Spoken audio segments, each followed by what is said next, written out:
नमस्कार दोस्तों, कैसे हैं आप सभी का स्वागत है हमारे चैनल एग्जाम विथ मी में।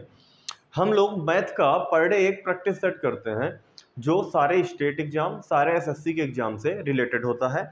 और जो भी प्रीवियस ईयर के क्वेश्चन होते हैं जो आपके प्रीवियस ईयर में एग्जाम में आए हुए होते हैं, तो उन्हीं क्वेश्चनों को हम उठा करके यहाँ पर अच्छे जो क्वेश्चन होते हैं मॉडरेट लेवल के, उनको कराने का प्रयास करते हैं। तो उसी क्रम में आज आपका नेक्स्ट प्रैक्टिस सेट है। तो चलिए बढ़ते हैं और देखते हैं क्वेश्चन के बारे में। देखिए पहला क्वेश्चन क्या कह रहा है आपका। क्वेश्चन है आपका, कह रहा है किसी वृत्ताकार पार्क के चारों ओर एक समान चौड़ाई का एक पथ बना हुआ है। इस वृत्ताकार पथ की आंतरिक एवं बाह्य परिधियों का अंतर 132 मीटर है, तो इसकी चौड़ाई क्या है। ठीक है, पाई इक्वल टू दिया है 22/7। तो आप सभी जानते हैं कि देखिए वृत्ताकार अगर मैदान बनाऊं मैं, समझिएगा बात को। जैसे मान लीजिए कि वृत्ताकार मैदान है, ठीक है, एक दूसरा वृत्ताकार मैदान कुछ ऐसा है, ठीक। अब क्या हुआ है कि देखिए अलग अलग दोनों की क्या होंगी, त्रिज्याएं होंगी सर। आप बोलेंगे हाँ होगी, कोई दिक्कत है नहीं इसमें ना। तो भाई ऐसे करके एक त्रिज्या कुछ ऐसी होगी और एक त्रिज्या कुछ ऐसी होगी इसकी, जो पूरे बड़े वृत्त की होगी और एक छोटे वृत्त की होगी, है ना। अब उनकी परिधियों का अंतर दिया हुआ है। अब आप परिधि समझते हैं क्या होता है, आप परिधि जानते हैं क्या होता है। परिधि का मतलब होता है कि अगर मैं एक सर्कल के पास खड़ा हुआ हूं, ये मान लीजिए एक सर्कल है, तो कोई यहां से चलना शुरू करे और चलते हुए घूमते हुए कुछ ऐसे घूमते हुए दोबारा वापस चलाए और यहीं पर फिर खड़ा हो जाए, तो ये क्या कहलाएगी, उसका एक परिधि कहलाएगी, एक गोले का किनारे का पार्ट। ठीक है, तो परिधि का फार्मूला क्या होता है सर। परिधि का फार्मूला क्या होता है, सबसे पहले इसको थोड़ा सा हम किनारे लगा देते हैं यहाँ पर। अब ठीक है, तो सर परिधि बराबर होता है, परिधि का फार्मूला होता है सर 2πr। 2πr होता है या नहीं होता है, आप बोलेंगे होता है। अब यहां पर एक को अगर मैं इसको आर, स्मॉल आर मान लूं, तो ये कौन सा हो जाएगा, कैपिटल आर। इसकी परिधि क्या होगी, बड़े वाले वृत्त की, बड़े वाले वृत्त की जो परिधि होगी वो आपकी हो जाएगी 2π कैपिटल आर हो जाएगी। और छोटे वाले की क्या होगी सर, जो ये आपका लार्ज वाला है और ये आपका स्मॉल वाला है। स्मॉल वाले की आपकी हो जाएगी 2π स्मॉल आर, है ना। अब इन दोनों का जो डिफरेंस दिया हुआ है वो कितना दिया हुआ है, 132, मतलब ये वाला पार्ट आपको दिया, इन दोनों का डिफरेंस दिया हुआ है।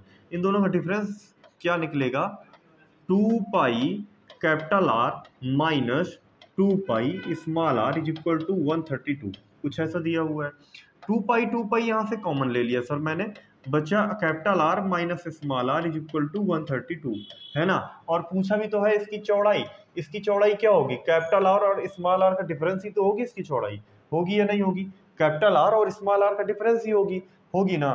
तो बस फिर कैपिटल आर और स्मॉल आर का डिफरेंस यहाँ से निकल भी आएगा, तो इसको कर लेते हैं। 2 की जगह 2, पाई की वैल्यू 22/7, ठीक है। R minus small are is equal to दिया हुआ है 132, कोई दिक्कत है नहीं। इसको आप डिवाइड कीजिए, इसको आप 11 से डिवाइड कीजिए, तो 11 2 जा 22, और इसको 11 यहाँ पर 11 आ जाएगा और यहाँ पर बचेगा 11 2 जा 22 आ गया। इसको और डिवाइड किया तो यहाँ पर आया 3, तो r minus r is equal to 7 3 जा 21, और सर ये 21 मीटर आपका क्या हो जाएगा, आंसर हो जाएगा। कैपिटल आर और स्मॉल आर का जो डिफरेंस है वो कितना है, 21। बोलिए भाई समझ में आया, कोई है जिसे समझ में नहीं आया हो। बहुत ही आसानी से सर हमने इसको करके दिखा दिया, ये देखिए हो गया ना।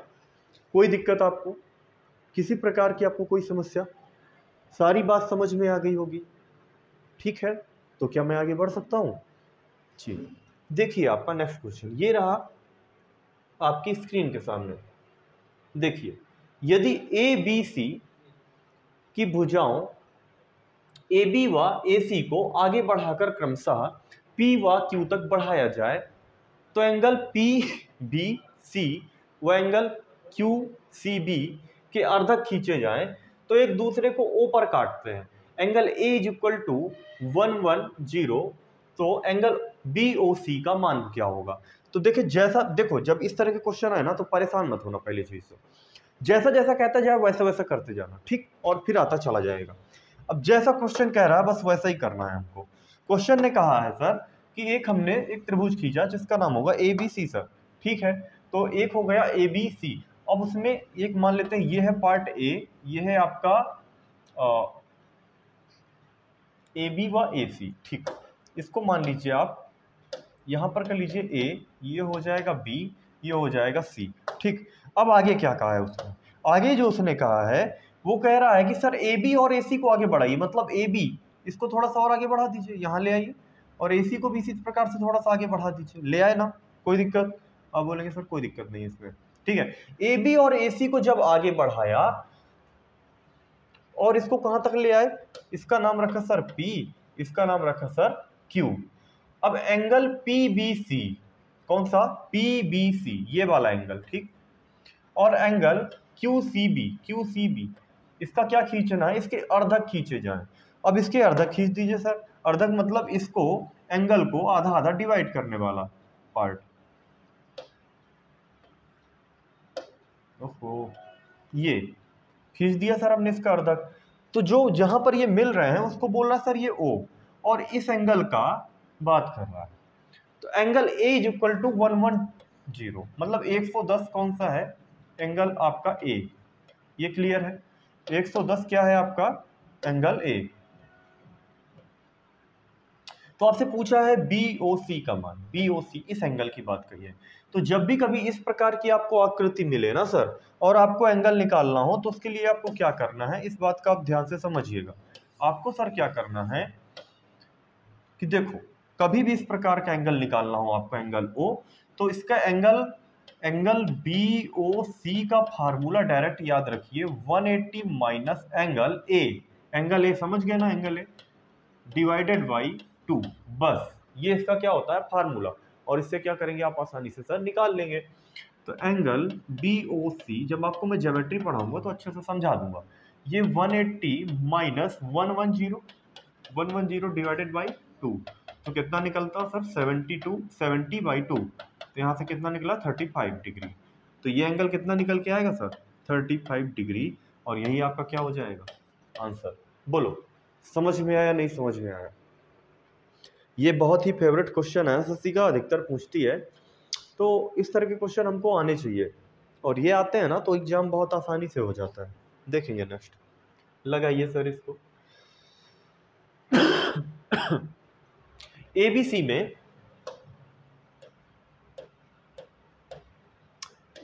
में एंगल A, यहाँ एंगल A देखिए 11 पाई बाई 36, ठीक, और angle B is equal to 5 pi divided by 12। सबसे लंबी भुजा की लंबाई 8 सेंटीमीटर हो तो इस भुजा के सामने वाले कोण का मान क्या होगा। देखो सबसे पहले तो उसने एक त्रिभुज की बात की है, ये किसकी बात की है सर, एक त्रिभुज की। यदि त्रिभुज, तो हम सबसे पहले क्या बनाएंगे, एक ट्रायंगल बनाएंगे सर, ट्रायंगल बनाएंगे। तो ट्रायंगल कुछ हमने ऐसा बना लिया सर, ट्रायंगल बना लिया। अब इसके बाद यहाँ पर एंगल दिए हुए हैं कुछ, कौन कौन से एंगल है बस यही समझ लीजिए।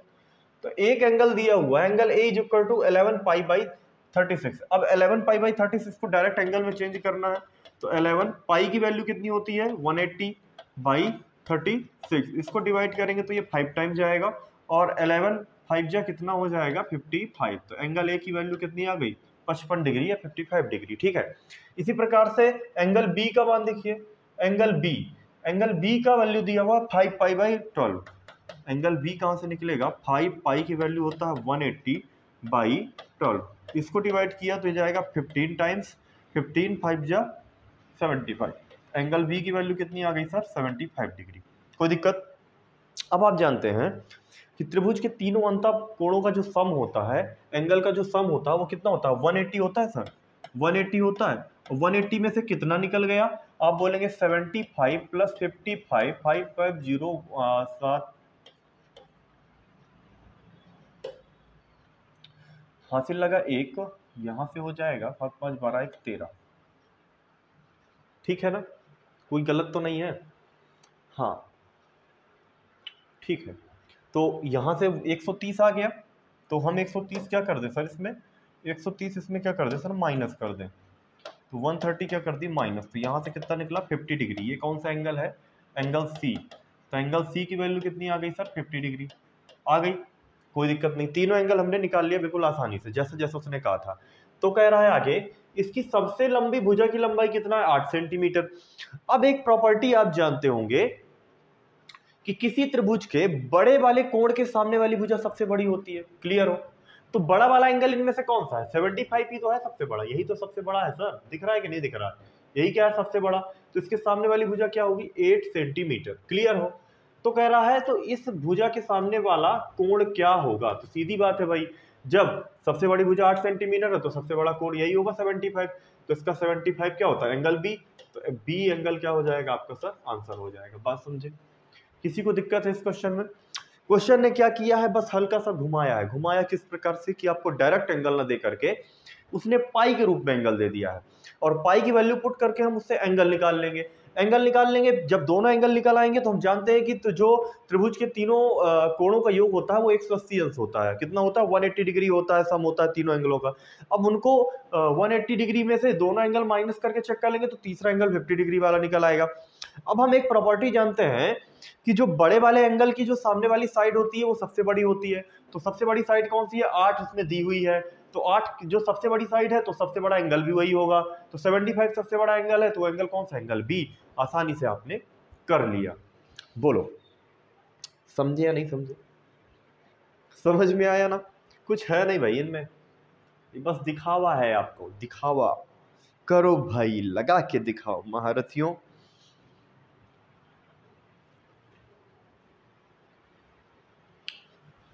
यदि 24 सेंटीमीटर हाइट वाले एक लंबवृत्तीय शंकुकोण का ये दिया हुआ है आपको आयतन, वॉल्यूम दी हुई है कितनी, 1232 सेंटीमीटर क्यूब होगा यहाँ पर सर, क्या होगा, क्यूब।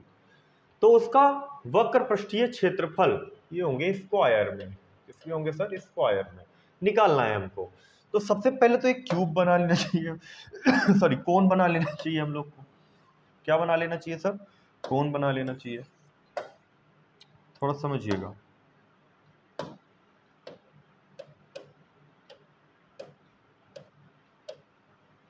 कोन कुछ इस प्रकार से बनेगा आपका, ऐसे। अब इस कोन के बारे में उसने क्या कहा है, उसने कहा है कि इसका जो वॉल्यूम है सर वो कितना दिया है, इसका जो वॉल्यूम दिया हुआ है 1232, क्लियर। अब इसकी जो हाइट दी है वो दिया हुआ है 24। अब इसकी जो हाइट है सर वो कितनी है, ये है आपकी 24, कितनी है सर, 24 सेंटीमीटर, ठीक है। तो सबसे पहले अगर मैं इसका निकालना चाहूं, वॉल्यूम की जो फार्मूला होता है 1/3 pi r square h is equal to आपको दिया हुआ है 1232, और आपसे पूछा है वक्र पृष्ठीय क्षेत्रफल। तो सबसे पहले वक्र पृष्ठीय क्षेत्रफल का फार्मूला होता है पाई आर एल, तो हमें आर चाहिए और एल चाहिए। तो यहां से सबसे पहले हम आर निकालेंगे। आर कैसे निकालेंगे, पाई की वैल्यू पुट करेंगे, 22/7 होती है। आर स्क्वायर नहीं पता है, एच की वैल्यू है 24 सर, और 1232 इस प्रकार से दिया हुआ है। 3 से इसको डिवाइड किया तो ये 8 टाइम्स गया। इसको और डिवाइड कीजिए सर, किससे डिवाइड करते हैं, 11 से डिवाइड करते हैं। 11 2 जा 22, 11 यहाँ पर बचा 1, 11 2 जा, ठीक है। और इसको डिवाइड कीजिए सर, ये आपका जाएगा 7 टाइम में सर, हाँ 2, ठीक है 7 टाइम गया। तो R square is equal to आपका कितना आया, 7 × 7। आर इज इक्वल टू कितना आएगा सर, 7। आर की वैल्यू 7 आ गई। अब जान रहे हैं आप कि यहाँ पर सर आपको आर की वैल्यू कितनी दे दी गई, ये जो आर है आपकी ये दे दी गई 7। अब बताइए, अब आपको ट्रिपलेट आती है कि नहीं आती है, ट्रिपलेट आती है ना। ये ट्रिपलेट कौन सी होगी, 7 24 25 वाली ट्रिपलेट हो गई कि नहीं हो गई। यहाँ पर 25 होना चाहिए कि नहीं होना चाहिए। और सर जो यही पार्ट होता है यही तो एल होता है या नहीं होता है। तो आप जानते हैं वक्र पृष्ठ का फार्मूला होता है वो होता है आपका पाई आर एल। पाई की वैल्यू आपकी होगी 22/7, आर की वैल्यू आपकी हो जाएगी 7, एल की वैल्यू हो जाएगी सर 25। 7 से 7 चला गया, और ये हो जाएगा 25 × 22 इज इक्वल टू 550, और सर यही क्या हो जाएगा आपका आंसर। समझ में आया, बोलो भाई, समझे?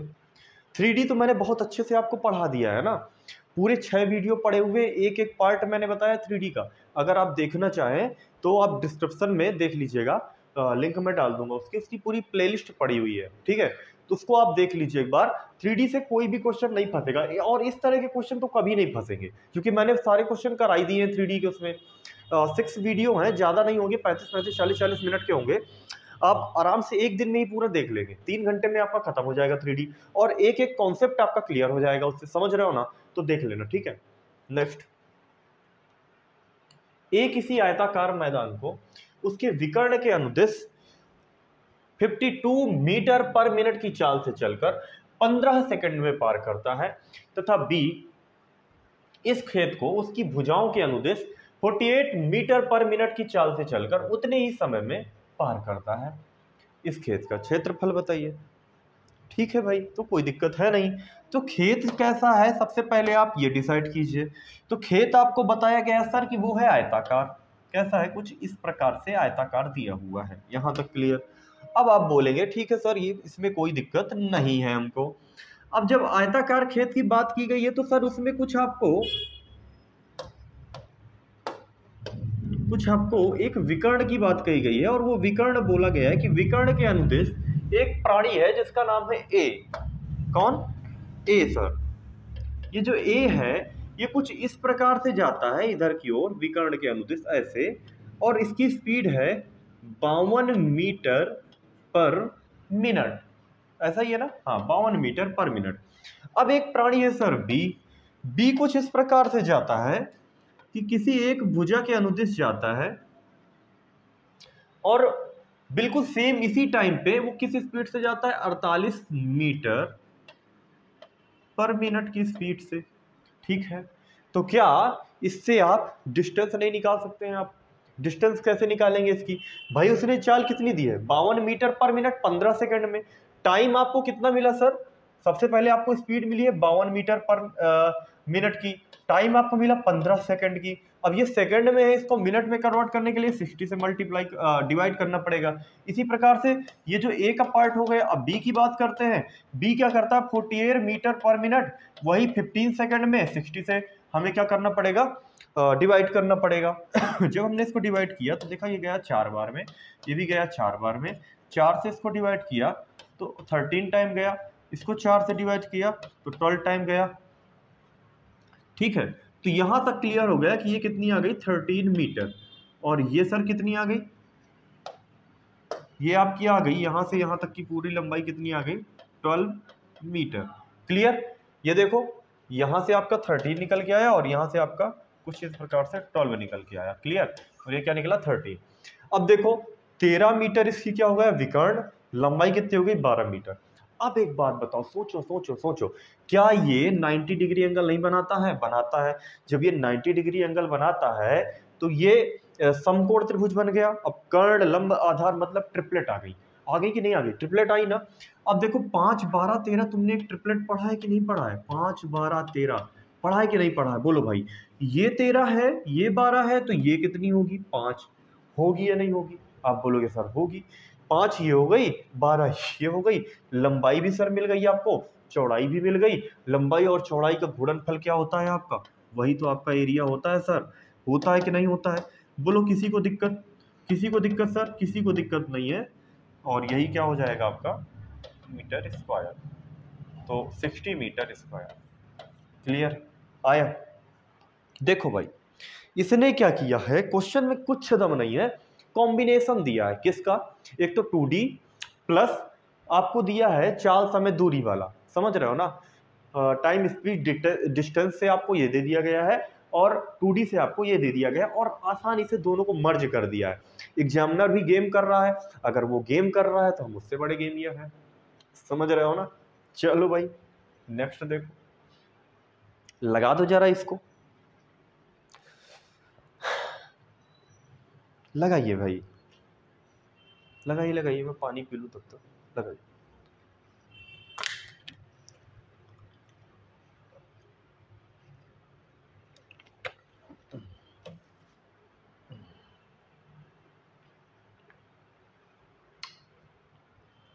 2 पुरुष 3 महिलाएं एक काम को 10 दिन में कर लेती हैं, ठीक है भाई, कोई दिक्कत नहीं है। कौन कौन से? 2 पुरुष 2 मेल प्लस 3 फीमेल एक काम को कितने दिन में कर लेती हैं सर? 10 दिन में कर लेती हैं। काम कंप्लीट हो जाएगा। और यही काम बराबरी से जितना काम यहां पर था उतना काम यहां भी 3 मेल और 2 फीमेल 3 मेल प्लस 2 फीमेल कितने दिन में कर लेते हैं सर? 8 दिन में। कोई दिक्कत नहीं है सर इसमें। इसको डिवाइड और कर लो तो ये हो जाएगा 5 टाइम और ये जाएगा 4 टाइम हो जाएगा। तो यहां पर आएगा आपका 10m plus 50f is equal to 12m plus 8f। Clear? यहां तक सबको क्लियर होगा। 10m 12m यहां पर बचा 2m, 15f 8f यहां पर बचा 7f।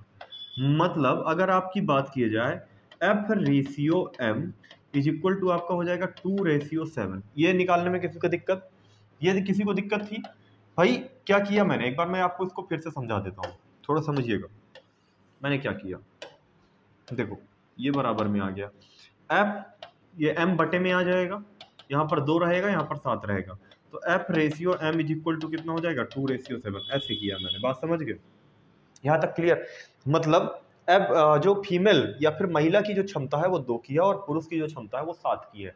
यहाँ से हमने क्या निकाल लिया? क्षमता का रेशियो निकाल लिया। अब ठीक है, अब करना क्या है हमको कि 2 मेल और 1 फीमेल उस काम को कितने दिन में कर लेंगे। अब यहाँ से होता है क्वेश्चन स्टार्ट। 2 मेल कितना? 2 मेल प्लस 1 फीमेल उस काम को कितने दिन, मान लेते हैं x दिन में। कौन सा काम कितना है? काम कुछ इतना है सर, कितना? इस प्रकार से, चाहे इसको ले लो चाहे इसको ले लो, क्योंकि इतना काम पूरा करते इतने दिन में, तो हम ले लेते हैं इसी वाले को। तो ले लिया हमने 2f plus 2m plus 3f और 10 दिन में ये लोग कर लेते थे। और f और m का हमने क्या रेशियो निकाला है सर? ये तो x ही रहा। अब देखो 2 की जगह 2, m का रेशियो हमने निकाला है सर 7। कितना निकाला? 7। f का रेशियो सर हमने निकाला है 2 इज इक्वल टू, इसी प्रकार से ये 2 इंटू 7 प्लस 3 इंटू 2 और इंटू 10। यहाँ पर आपका आया 7 दूनी 14 2 16 और यहाँ पर आया 7 दूनी 14 3 दूनी 6 20 इंटू 10।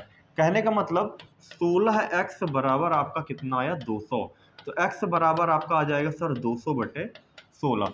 इसको डिवाइड करो सर, तो ये आपका 8 दूनी 16 8 45 और 8 दूनी 16 और डिवाइड करो तो 12 सही 1/2 दिन। और यही क्या हो जाएगा सर आपका आंसर? बोलो, समझे? देखो भाई, समझ में आया? किसी को दिक्कत? भाई समझे? देखो देख लो, आसानी से हो जाएगा, कुछ है नहीं। पहले जब भी कभी इस प्रकार के क्वेश्चन होते हैं तो ये भी कॉम्बो दिया करता है। कॉम्बो कुछ इस प्रकार से देता है कि हमें पहले मेल और फीमेल का रेशियो निकालने के लिए देता है, क्योंकि उनको बराबर करके 2 बार में बता देता है कि अगर 2 पुरुष और 3 महिला 10 दिन काम करें और वही काम 3 तब काम पूरा हो जाता है, और वही काम 3 पुरुष और 2 महिला करें 8 दिन में तो भी काम पूरा हो जाता है। तो जब इस प्रकार से दे तो ये आपको रेशियो निकालने के लिए हिंट दिए हुए हैं। आपने रेशियो निकाल लिया ना, तो यहाँ से आपका उनकी मतलब क्षमता आ जाएगी कि कितना कार्य कर सकते हैं, और फिर पूछेगा जो उसी प्रकार से लिख लो, इनमें से एक का रख लो, चाहे इसको। यहाँ से क्या निकल आएगा? टोटल वर्क, क्योंकि इनकी क्षमता निकल आई है ना, इनकी पूरी जो पावर है वो निकल आई। यहाँ से इस तरह से आपका वर्क निकल आया और आसानी से तुम्हारे दिन निकल आएंगे। देख लो भाई, समझ गए? ये टाइम एंड वर्क का अच्छा क्वेश्चन है, और ये इस टाइप के क्वेश्चन इस टाइम पर बहुत एग्जामिनर पूछ भी रहा है, मतलब पसंद में है, तो इस तरह के करके जाइएगा। इसको देखो, लिखा है ए एक काम को 21 दिन में कर सकता है, बी ए से 40% अधिक कुशल है, बी द्वारा उसी काम को अकेले समाप्त करने के लिए दिन अपेक्षित हैं। अब इस सवाल को ना तुम चाहे जो तरीका लगा लो, लेकिन मैं एक ऐसा तरीका बताऊंगा ना कि तुम्हें ताली बजा दोगे भाई साहब खड़े होकर के, गारंटी दे रहा हूं। देखो कैसे कह रहा है कि ए किसी काम को 21 दिन में कर सकता है। ए का क्या है भाई? टाइम 21 दिन। क्लियर? अब बी ए से 40% अधिक कुशल है। अब भाई बी क्या है? ए से 40% अधिक कुशल है, ठीक है। बी द्वारा उसको अकेले करने में कितने दिन अपेक्षित है, मतलब कितने दिन में कर सकता है। अब प्रतिशत में दे दिया सर, तो मान लेते हैं थोड़ी देर के लिए कि ए जो है वो 100% कुशल था, 100% कुशल था, और बी उससे 40% ज्यादा है, तो बी कितना होगा सर, 140% कुशल होगी। ये क्या आ गई, उसकी क्षमता आ गई। अब जो टोटल कार्य होता है वो कार्य होता क्या है सर, कार्य जो होता है वो क्षमता और समय का मल्टीप्लाई होता है ना। मैं कह दूं आपको 10 रसगुल्ले खाने हैं, एक दिन में आपकी क्षमता है 2 रसगुल्ले खाने की, आप 5 दिन खाएंगे तभी तो पूरा कार्य खत्म होगा। मतलब कार्य क्या था आपके, 10 रसगुल्ले खाने का, क्षमता आपकी एक दिन में दो रसगुल्ले, 5 दिन में खाएंगे तभी तो काबर हो जाएगा काम, हो जाएगा नहीं कि हो जाएगा। तो ये तो हो गया आपका फार्मूले वाली बात आ गई। ठीक है, तो अब देखो क्षमता यहाँ पर कितनी दी हुई है, ए की 100 की, और कितना काम कर लेता है कितने दिन में, 21 दिन में। और वही काम बी को करना है 140 की क्षमता से, और कितने दिन में करना है, तो पूछ लिया x दिन में। भाई एक जीरो से एक जीरो काटा, इसको मैंने 7 की 21, 7 दूनी 14, 2 से काटा 5, तो x बराबर 15 दिन आ गए। भाई बताओ, इतना इससे आसान कोई बता सकता है। डायरेक्ट उत्तर आ गया, कुछ भी नहीं करना पड़ा सर, हमें क्षमता ही समझनी थी। अगर B A से 40% अधिक कुशल है और A मान लेते हैं 100 होगा, तो B 140 होगा कि नहीं होगा, आप बोलेंगे सर होगा। बस क्षमता में दिन का मल्टीप्लाई कराया, दोनों को सेम काम करना था, सेम काम करना था, इसलिए बराबर लगाया और डायरेक्ट उत्तर निकाल लिया। कोई करके दिखा दे इतनी जल्दी तो बता देना, ये तो समझाने में इतना टाइम लग गया सर। इसका डायरेक्ट उत्तर 15 आ रहा था, 15 आ रहा था, समझ रहे हो ना। चलो करो इसको, क्या कह रहा है सवाल, देखो समझो और लगाओ। सॉरी,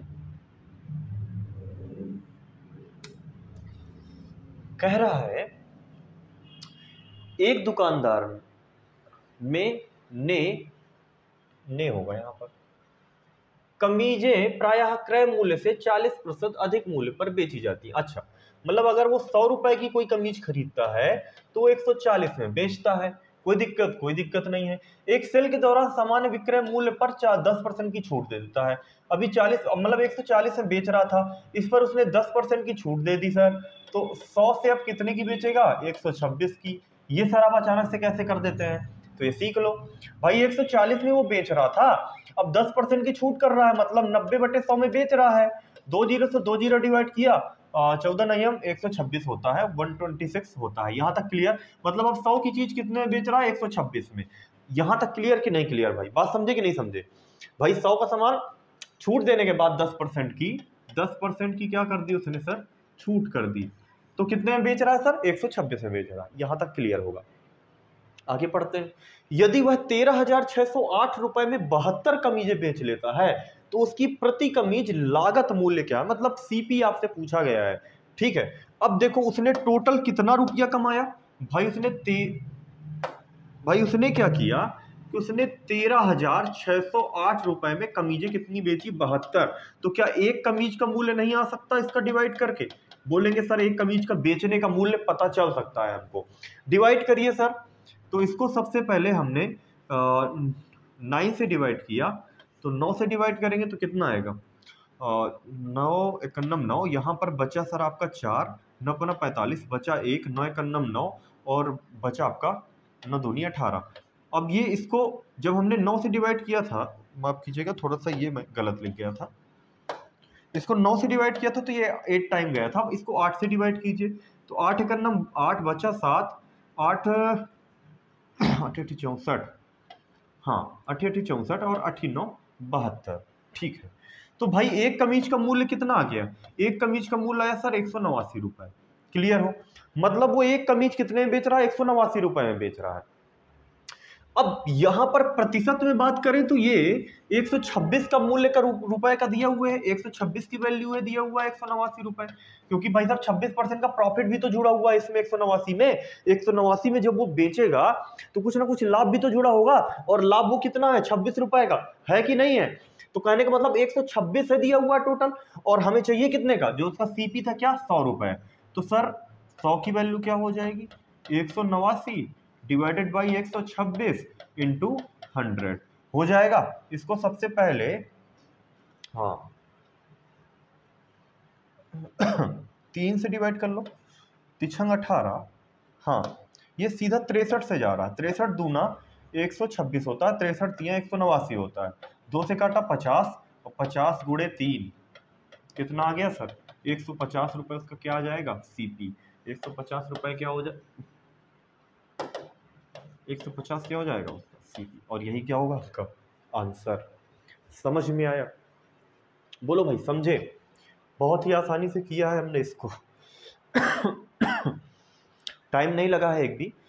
अब जब समझाने में इतना टाइम लगता है, जब आप खुद से करेंगे ना, जब ये चीज़ें आपको आने लगेंगी ना, तो बहुत ही आसानी से और बहुत ही जल्दी कर लेंगे आप। बोलिए भाई, लगा पा रहे हैं या नहीं लगा पा रहे हैं? नेक्स्ट एक क्वेश्चन और देखिए सर, इसके बाद हाँ इसको और देखिए। दो पात्रों ए तथा बी में क्रमशः 4:3 में ये 4:3 कहने का मतलब दो पात्र बनाने हैं सर हमको। दो पात्र कुछ ऐसे होंगे, एक पात्र आपका ये है, एक पात्र ये है आपका। इन दोनों पात्रों से कुछ सामान लेना है और इस तीसरे पात्र में मिला देना है। कैसे, समझिए अब बात को भाई। एक पात्र ए है, एक पात्र बी है, और इसका जो रेशियो दिया है लिया है 4:3 और इसका दिया हुआ है 5:3, कुछ इस प्रकार से दिया हुआ है, ठीक है। और सी है एक न्यू पात्र जिसमें अम्ल तथा जल का अनुपात कितना हो जाए 3:2 हो जाए। कितना रेशियो में इन दोनों का पानी मिला दिया जाए, कहने का मतलब इस रेशियो का जो कुछ विलयन है, जिसमें कुछ अम्ल है और जिसमें कुछ जल है, ठीक है, जिसमें कुछ एसिड है और कुछ वाटर है, इसको क्या करना है, इसका इस पात्र का और इस पात्र का दोनों में सेम चीजें हैं, इनको क्या करना है मिला करके इसमें तीसरे वाले पात्र में इस प्रकार से डालना है सर, कुछ ऐसे डालना है कि इनका रेशियो कैसा हो जाए 3:2 का हो जाए। क्लियर हो? अब जब इसको हम करेंगे तो तुमको कुछ नहीं है इसमें से, या तो तुम इसको वाटर को ले लो, या तो इसमें से तुम या तो तुम इसमें एसिड को ले लो, या तो इसमें तुम वाटर को ले लो, कोई एक चीज ले लो। या तो तुम इसमें से एसिड ले लो या तो वाटर ले लो, इसी तरह से इसमें या तो एसिड ले लो या तो वाटर ले लो और लगा दो एलिगेशन। हमने ले लिया, मान लेते हैं एसिड, वाटर ले लेते हैं। जब हम वाटर लेते हैं ए बर्तन का और बी बर्तन का, हमने क्या लिया है पानी, ठीक है, और यहां पर है आपका सी बर्तन, ठीक है, ये है आपका ए बर्तन, ये है आपका बी बर्तन और ये है आपका सी बर्तन, ठीक है। अब देखेंगे एक अगर पानी लूंगा तो भाई यहां पर 3 पानी, टोटल कितना है विलियन, टोटल है इसमें से 7। कैसे पता, 4 और 3 टोटल 7 पानी था, मतलब 7 विलियन था। 7 में से हम सिर्फ कितना ले रहे हैं, 3 पार्ट ले रहे हैं, तो इसको 3/7 लिख दिया मैंने। इसी तरीके से यहाँ देखो, यहाँ भी वाटर ले रहे हैं, 3 पानी था 5 में, तो 3 ले लिया, और 5 में नहीं, 5 और 3 टोटल 8 में, तो डिवाइडेड बाई क्या कर दिया मैंने 8। कोई दिक्कत, यहाँ तक कोई दिक्कत नहीं होगी। इसी तरह से यहाँ देखो, हमने क्या लेना है वाटर लेना है, टोटल कितना होगा 3 2 कितना 5, 5 में पानी कितना है 2, मतलब 2/5, कुछ ऐसा करना है। हमने सिर्फ वाटर का रेशियो निकाला है, आप चाहे तो एसिड का भी निकाल सकते हैं, सेम टू सेम आंसर में कोई दिक्कत नहीं होगी। अब हमें क्या करना है, एलिगेशन करने के लिए हमें क्या करना पड़ेगा, इसमें इसको माइनस करना पड़ेगा। अब एक बात बताओ, 3/7 माइनस 2/5 करने में टाइम लगेगा कि नहीं लगेगा? इसी तरह से 3/8 और 2/5 को अंतर डिफरेंस निकालने में भी टाइम लगेगा कि नहीं लगेगा? तो इसके लिए मैं एक नॉर्मल सी आपको बात बताता हूँ, समझना करना क्या है, ध्यान से सुनना। ये जो डिनोमिनेटर में दिया हुआ है, ये जो आपके हर में दिया हुआ है 5, 8 और 7, इन सबका मल्टीप्लाई कर लो, 5 × 8 × 7। जब हमने इसका मल्टीप्लाई किया तो 5 40 और 4 7 28, 280 आया। कितना आया 280। इस 280 का इसमें मल्टीप्लाई करा दो, इसी तरह से इसमें भी करा दो, इसी तरह से इसमें भी करा दो। जब 280 का मल्टीप्लाई कराया सर 7 से गया तो ये हो जाएगा 7 चौक 28, 4 0, और यहाँ पर आएगा 40 और 4 3 12, 120 निकलेगा। यहाँ से डिवाइड करोगे तो ये जाएगा 4 7 28, 7 35, 35 7 105, यहाँ पर आएगा सर 105। इसको डिवाइड करो तो ये जाएगा आपका 56, 56 दूनी होता है सर 112, यहाँ पर आएगा 112। अब इसको फिर से एक बार लिख सकते हैं क्या हम? जी सर लिख सकते हैं, ए बी सी कुछ इस प्रकार से दिया हुआ है, थोड़ा सा बड़ा कर लेता हूँ मैं, सी इस प्रकार से दिया हुआ है। अब देखो कितना निकल के आया, यहाँ से आया सर 120, यहाँ से आया सर 105 और यहाँ से आया सर 112। इसके बीच का डिफरेंस निकालना शुरू करो, इसके बीच का डिफरेंस देखेंगे 8, इसके बीच का डिफरेंस देखेंगे 7, और यही क्या हो जाएगा आपका सर आंसर। इसे कहते हैं एलिगेशन मेथड।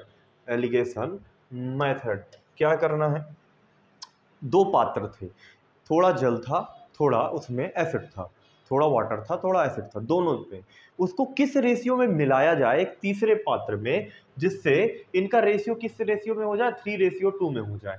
तो इस प्रकार के क्वेश्चन को हमें करना क्या है, या तो तुम वाटर ले लो या तो तुम एसिड ले लो। हमने ले लिया वाटर, वाटर लिया, वाटर इसमें कितना है, 3 है। टोटल कितना है इसमें बिलियन, टोटल है 4 3 7, 7 में से 3 क्या है, वाटर। इसी तरह से यहां बात करेंगे हम, यहां बात करेंगे कि भाई यहां पर वाटर कितना है, बोलेंगे सर 3, टोटल बिलियन कितना है सर 8, कैसे 5 और 3 8। इसी तरह से वाटर कितना है सर 2, 2 ले लिया, टोटल कितना है 5 निकल आया। इसको उसी प्रकार से हमने लिख लिया और लिखने के बाद लगा दिया एलिगेशन और कर लिया आसानी से।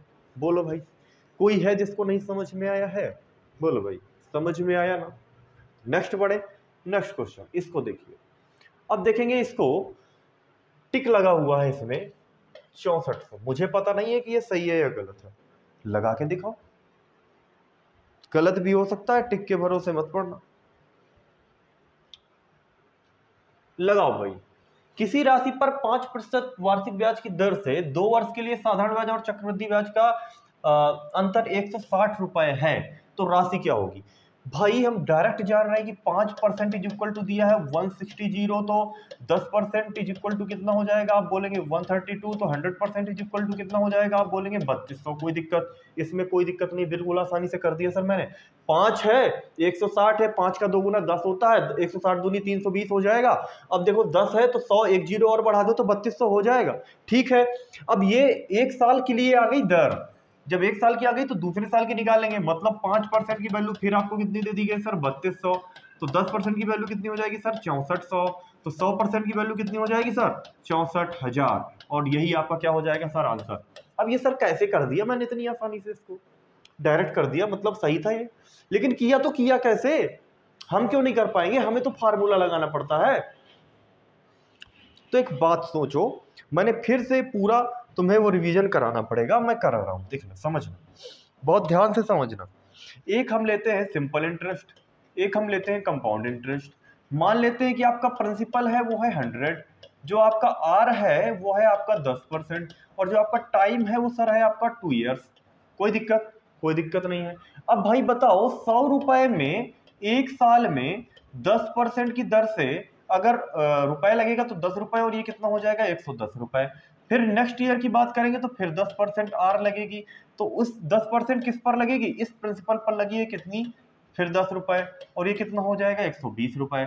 लेकिन जैसे हम कंपाउंड इंटरेस्ट की बात करते हैं तो भाई 100 प्रिंसिपल था, 10% की दर लगी, तो यहाँ से 10 रुपए मिला, तो ये तो 110 हो गया। लेकिन जब दोबारा फिर बात करेंगे तो फिर 10% की दर लगेगी, इस बार दर इस पर ना लगा करके इस पर लगेगी सर, किस पर लगेगी, इस पर, और जब इस पर लगेगी तो 110 का 10% आप जानते हैं 11, और ये हो जाएगा 121। 120 से 121 हुआ, मतलब एक बहुत हुआ, एक ज्यादा हुआ। जब ये एक ज्यादा हुआ तो वही लिखा हुआ चक्रवृद्धि ब्याज में 160 रुपए का क्या आ जाता है सर, अंतर आ जाता है। अब इसी बात को मैं तुम्हें समझाना चाह रहा हूं कि जो ये एक आया था वो किसकी वैल्यू थी, 10% की वैल्यू थी। एक जो आया था किसकी वैल्यू थी, ये भाई 10% की वैल्यू क्या थी, 1 रुपए, है ना। तो यहां से 100% की वैल्यू कितनी रही होगी, 10 रुपए, और ये जो 10 रुपए है ये क्या है सर, ये जो 10 रुपए आपका निकला, ये 10 रुपए पर ही तो दर लगी हुई है, इसी 10 रुपए पर ही तो लगी हुई थी, 1 रुपए जो एक्स्ट्रा आया था। बात समझ रहे हो कि नहीं समझ रहे हो भाई, इसी 10 रुपए पर ही तो 1 रुपए एक्स्ट्रा आया था यहाँ पर, ये जो 11 हो गया था 10 + 1। बात समझे, तो क्या समझ में आया, अगर 5% बराबर 160 लिखा है तो 10% बराबर 132 320, और 100% बराबर 3200। यहां तक क्लियर। तो ये जो 100% है ये जो 3200 निकला है, ये 1 वर्ष का ये आपका इंटरेस्ट है कि नहीं है, 1 वर्ष का इंटरेस्ट है कि नहीं है। आप बोलेंगे सर 1 वर्ष का ये इंटरेस्ट रखा हुआ है। जब ये इंटरेस्ट है तो ये इंटरेस्ट अगर 5%, ये भी किसी का इंटरेस्ट रहा होगा प्रिंसिपल का, तो ये 5% रहा होगा। 5% अगर 3200 है तो 100% 64,000, सीधे सीधे आ गया, कुछ भी हमें नहीं करना पड़ा। बोलो भाई समझ में आया कि नहीं समझ में आया। ये जो भी सवाल हैं मोस्ट इंपॉर्टेंट थे, और उम्मीद करते हैं कि आप सबको बहुत ही आसानी से समझ में आए होंगे। तो इसी प्रकार से आप जुड़े रहिए हमारे साथ। ये जो भी पीडीएफ है ये मैं आपको पूरी इसी प्रकार से सॉल्व आपको मिल जाएगी @exam with मी 1 में, समझे? ये टेलीग्राम चैनल है। इसी प्रकार से ये जिस प्रकार से मैंने पूरा ये सॉल्व किया है, देखिए ये जो मैंने सॉल्व किया हुआ है ये सारा मेरे ही बनाई हुई आपको पूरी टेलीग्राम चैनल पे मिल जाएगी, समझ रहे हैं? तो जुड़े रहिए हम लोगों के साथ, वीडियो को लाइक कीजिए, चैनल को सब्सक्राइब कीजिए और वीडियो को शेयर करते रहिए। सभी को जय हिंद, जय भारत।